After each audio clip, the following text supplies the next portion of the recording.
इस नदी से ठंडी हवा आती तो है, नाव जर्जर ही सही, लहरों से टकराती तो है। हम हिमांशु पांडे दीक्षा क्लासेस के ऑनलाइन प्लेटफॉर्म से आपका हार्दिक स्वागत करते हैं। जैसा कि हम लोग वर्णमाला पढ़ रहे थे, वर्णमाला का तीसरा पार्ट है।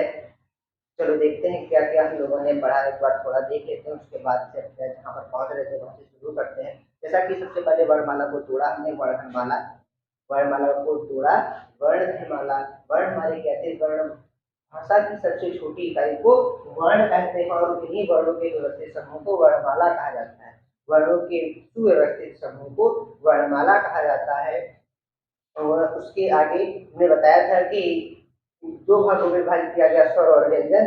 तो स्वर को संस्कृत भाषा में अच कहा गया और व्यंजन को संस्कृत भाषा में हल कहा गया।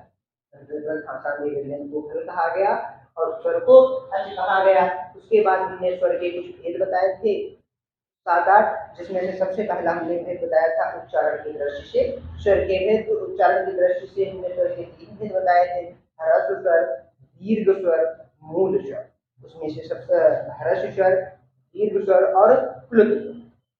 ह्रस्व स्वर में हमने बताया था कि ये मूल स्वर कहते हैं, लघु स्वर कहते हैं, बीजाक्षर कहते हैं, रूढ़ कहते हैं, कई सारे हमने बताए थे, आपका बात का लिखा होगा। तो ह्रस्व स्वर वे स्वर होते हैं जिसको बोलने में सबसे कम समय लगता है, वे हमारे ह्रस्व स्वर या मूल स्वर कहलाते हैं। मतलब जिन शब्दों को, जिन अक्षरों या वर्णों को बोलने में सबसे कम समय लगता है उन्हें हम ह्रस्व स्वर कहते हैं, जैसे छोटा, छोटी, छोटा, ऋण। फिर पहुंचे थे दीर्घ स्वर। दीर्घ स्वरों की संख्या हमारी पूछी जाए तो, असली दीर्घ स्वर पूछे जाए तो दीर्घ स्वरों की संख्या हमारी 7 होती है, लेकिन इनको भी 2 भागों में विभाजित किया गया है। एक पूछा जाता है मूल दीर्घ स्वर, एक पूछा जाता है संयुक्त मूल दीर्घ स्वर। तो मूल दीर्घ स्वरों की संख्या हमारे 3 होती है। मूल दीर्घ स्वर वे स्वर, मतलब जो मूल स्वर प्लस मूल स्वर से ही मिलकर के बने हो, वे हमारे दीर्घ मूल स्वर कहलाते हैं। जैसे बड़ा, बड़ी और बड़ा। इसके बाद अभी हमारे साथ में 3 रह बचे, हमारे पास 4, तो आए संयुक्त दीर्घ स्वर।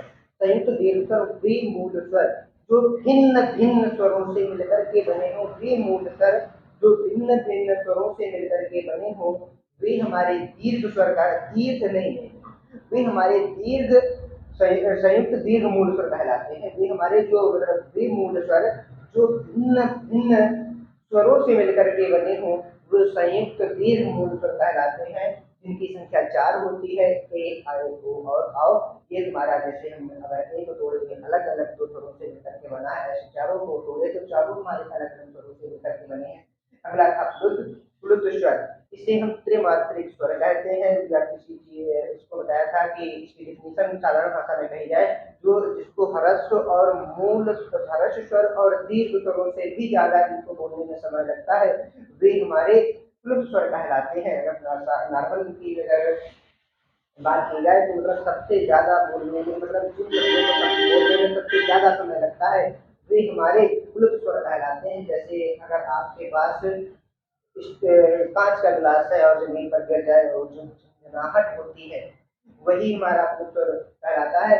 जैसे अगर हमने बताया था ये हिंदी के 3 और इंग्लिश के 10 के आकार का होता है, इंग्लिश के 10 के आकार का होता है। जिस किसी को बुलाया जाए, तो बुलाने में जैसे 2-3 बार हम किसी को बुलाए, उसके बाद ना बोले तो हम बहुत तेज से आवाज देते हैं, उसका नाम लेते हैं, और लास्ट वाला जो अक्षर दूर तक ले जाते हैं, जो कंटिन्यूटी बनी रहती है, वही हमारी प्लुत स्वर कहलाती है। जैसे अगला है हमारा ये भी स्वर का भेद, स्वर के भेद 2 हो गए हैं। दूसरा हमें बताना है उच्चारण या जाति के आधार पर। उच्चारण या जाति के आधार पर स्वर 2 प्रकार के होते हैं, एक होता है सवर्ण, एक होता है असवर्ण। सवर्ण को सजातीय स्वर कहा जाता है और असवर्ण को विजातीय स्वर कहा जाता है। सवर्ण को क्या कहा जाता है? सजातीय स्वर कहा जाता है, और असवर्ण को विजातीय स्वर कहा जाता है। तो देख लेते हैं असवर्ण स्वर। अब सबसे नंबर 1 हेडिंग पड़ेगी सवर्ण स्वर। सवर्ण स्वर को सजातीय स्वर कहा जाता है, हमने बताया था। और सवर्ण स्वर की सबसे पहले संख्या पूछी जाए तो संख्या हमारी होती है सवर्ण स्वर की 6। सवर्ण स्वर की संख्या होती है 6। देखिए ना, डेफिनेशन कह रहा है कि समान उच्चारण स्थान, समान उच्चारण स्थान और समान स्वर संधि से बनने वाले वर्ण सवर्ण होते हैं। क्या होते हैं?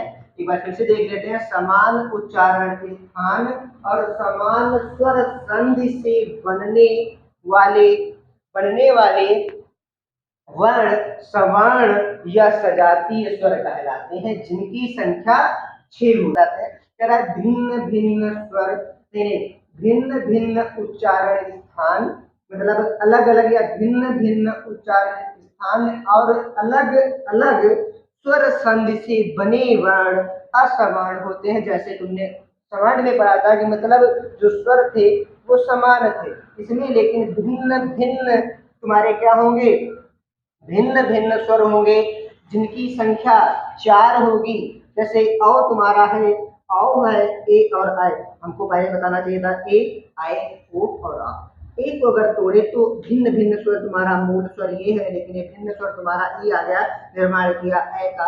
आय का जब नंबर आया तो आ और एक में तोड़ा गया और ये पहुंचे, फिर औ आधन को, फिर औ को जो बनेगा वो आधन औ से हुआ जाके। तो इतने बात समझ में आई, मतलब भिन्न भिन्न उच्चारण स्थान और अलग अलग स्वर संधि से बने वर्ण असवर्ण कहलाते हैं, जिनकी संख्या तुम्हारे 4 होती है। आगे चलते हैं। तुम्हारा कह रहा है कि नंबर 3 जो भेद था वो था जिह्वा के उत्पत्ति भाग के आधार पर। तो जिह्वा के उत्पत्ति या उत्पादित भाग के आधार पर स्वर तुम्हारे 3 प्रकार के होंगे। क्या होंगे? तो 3 प्रकार के होते हैं। नंबर 1 होता है अग्र स्वर, नंबर 2 होता है मध्य स्वर, नंबर 3 पर होता है पश्च स्वर। नंबर 1 पर क्या होगा? अग्र स्वर होगा, नंबर 2 पर होगा मध्य स्वर होगा, नंबर 3 पर होगा पश्च स्वर होगा। तो अग्र नंबर 1 तुम अपनी हेडिंग डाल लेना अग्र स्वर। अग्र स्वर हेडिंग डाल करके तुमको लिखना है जीभ का अगला भाग, जीभ का अगला भाग ऊपर नीचे उठता है। जीभ का कौन सा भाग? मतलब अग्रस्वर वे स्वर होंगे जिसमें जीभ का अगला भाग ऊपर नीचे उठता है, वे हमारे अग्रस्वर कहलाते हैं।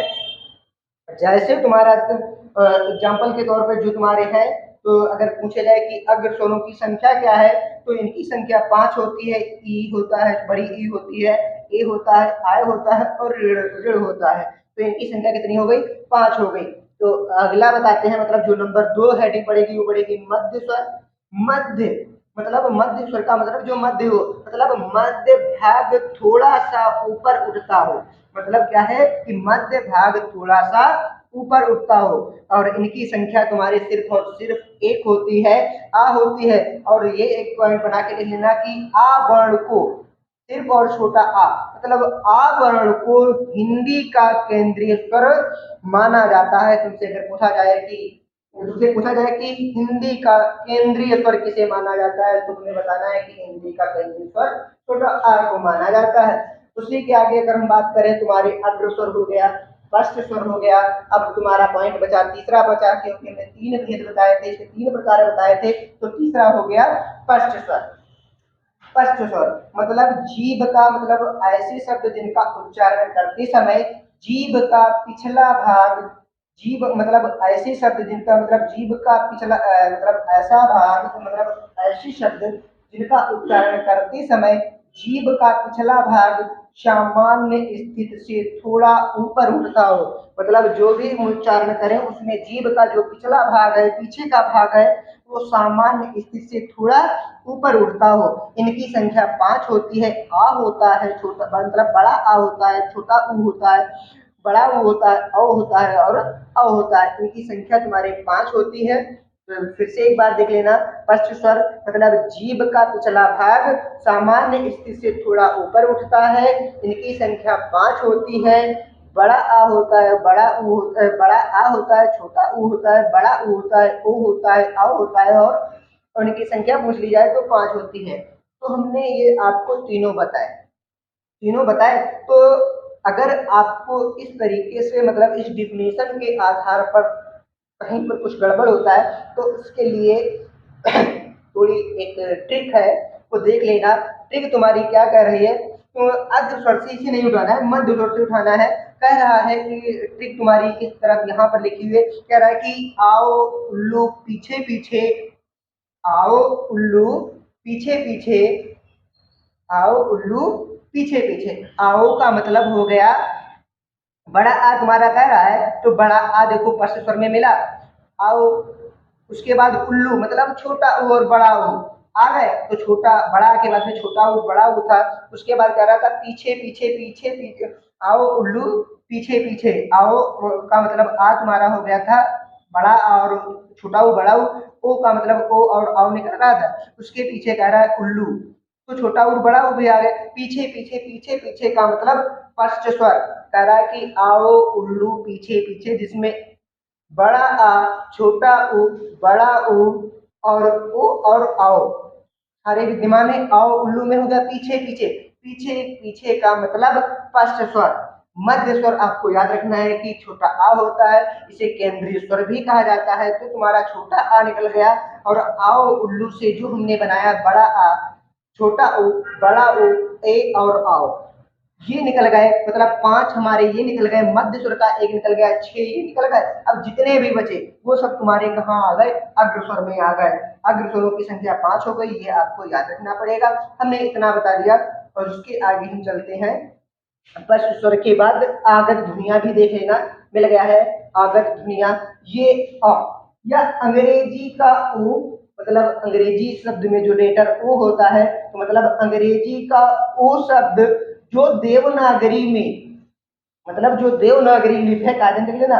अंग्रेजी का ओ शब्द जो देवनागरी में प्रयुक्त हुए हैं, मतलब जो देवनागरी में तो प्रयुक्त हुए हैं आगत स्वर या ध्वनि कहे जाते हैं। मतलब वो शब्द जो अंग्रेजी का ओ शब्द जो देवनागरी में प्रयुक्त हुए हैं आगत स्वर या ध्वनि कहे जाते हैं। क्या कहे जाते हैं? ध्वनि कहे जाते हैं। इन्हें स्पष्ट स्वरों के अंतर्गत रखा जाता है। इन्हें अभी हमने इसके पहले जो 3 पार्ट बताए थे उसके तीसरे पार्ट स्पष्ट स्वर के अंतर्गत इनको रखा जाता है। जैसे मतलब जो आगत स्वर इनको देखो, जैसे लिखा जाता है कॉलेज, कॉलेज को लिखेंगे जैसे हमने ये बनाया था, इसका खाली ये ले लिया गया। उसके बाद तुम्हारा कॉलेज के बाद में हॉस्पिटल है, ऑफिस है, नॉलेज है और etc आप बना सकते हैं इस टाइप के। और नोट करके एक हमने ये लिखा हुआ है, कह रहा है कि हिंदी में स्वर, हमने आपको स्वर बताया था कि स्वतंत्र रूप से बोले जाने वाले शब्द स्वर कहलाते हैं जिनकी संख्या 11 होती है।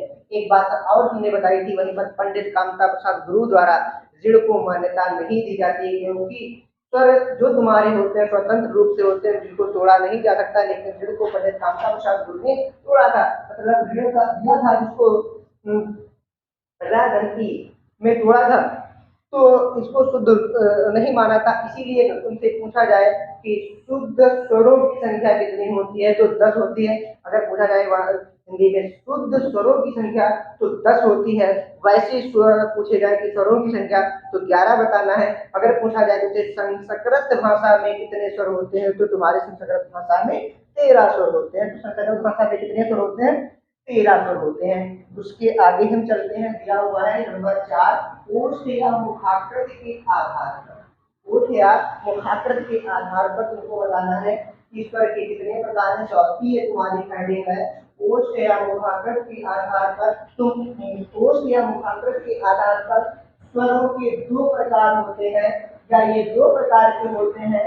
सबसे नंबर 1, अब जो ये है तो इनके प्रकार भी देख लेना, ये कितने प्रकार में बने हैं। तो नंबर 1 इनको बोला जाता है वृतुल। वृतुल का अन्य नाम गोलाकार, वृत्तमुखी या वृत्ताकार इन्हें कहा जाता है। वृतुल, गोलाकार, वृत्तमुखी या वृत्ताकार। और जो तुम्हारे दूसरा पार्ट है, मतलब पहला पार्ट हो गया वृतुल, दूसरा पार्ट तो अवृतुल है, लेकिन वृतुल के जो नाम दिए हुए हैं अन्य नाम उनको देख लेते हैं। इनके आकार के रूप में बोलते हैं। जो तुम्हारा गोलाकार हो गया, वृत्तमुखी हो गया, वृत्ताकार हो गया। तो आवर्तुल में देख लेते हैं इनका क्या क्या नाम दिया गया। आवर्तुल में इनको प्रसक्त कहा गया, प्रसक्त कहा गया, आवृत्तमुखी कहा गया, आवृत्ताकार कहा गया। तो आवर्तुल में क्या क्या कहा गया? तो सबसे पहले इसको आवर्तुल में प्रसक्त कहा गया, आवृत्तमुखी कहा गया, आवृत्ताकार कहा गया। क्या क्या कहा गया? प्रसृत, आवृत्तमुखी, आवृत्ताकार। तो सबसे पहले आप हेडिंग डालेंगे वृतुल। क्या डालेंगे हेडिंग? वृतुल। वृतुल को हमने भी नाम बताया था गोलाकार, वृत्तमुखी, वृत्ताकार।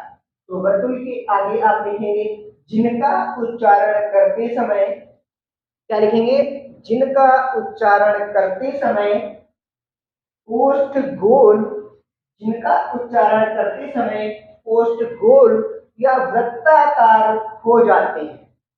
वर्तुल में लिख लेना, जिनका उच्चारण करते समय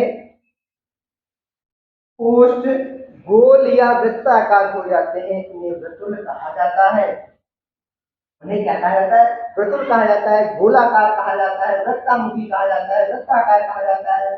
इनकी संख्या, तो वर्तुल की संख्या 4 होती है, छोटा हो, बड़ा हो, आओ और किसी ने कहना छोटा हो, बड़ा हो और आओ। इनकी संख्या कितनी होती है, 4। तो वर्तुल की संख्या याद रखना 4 होती है। अगर इसको उठाया जाए तो छोटा हो और बड़ा हो और आओ। ठीक, अब आवर्तुल की ओर चलते हैं। आवर्तुल को प्रसरक कहा गया, आवर्तमुखी कहा गया, आवर्ताकार कहा गया। तो सबसे पहले हेडिंग डालेंगे आवर्तुल। तो आवर्तुल की डेफिनेशन या परिभाषा आप लिखेंगे ओष्ठ गोल होने के बजाय, मतलब जो आपके ओठों की आकृति है ये गोल होने के बजाय फुलाव या फैल जाते हैं। तुम्हारे गोल न होने के कारण या गोल होने के बजाय तुम्हारे गोल की आकृति न लेने के कारण फैल जाते हैं, तो वहां पर अवृतुल, आवृत्ताकार, प्रसरक या आवर्तमुखी कहलाते हैं। जैसे तुम्हारे देखो लिखा हुआ है कि छोटा आ, बड़ा आ, छोटी ई, बड़ी ई, ए और आर। अगर तुमसे पूछा जाए कि अवृतुल कितने, मतलब आवर्तुल कितने होते हैं, आवर्तुल की संख्या कितनी होती है, तो संख्या हमें बतानी है 6 होती है। ठीक, और आज की क्लास मतलब वीडियो इतना ही, फिर नेक्स्ट वीडियो में बताते हैं। आप सभी लोग कमेंट करिएगा और जरूर बताइएगा कैसी लगी। सब ज़्यादा से ज़्यादा शेयर करिएगा, लाइक करिएगा और कमेंट जरूर करिएगा। आपका एक एक कमेंट हम लोगों को ऊर्जा प्रदान करता है। धन्यवाद।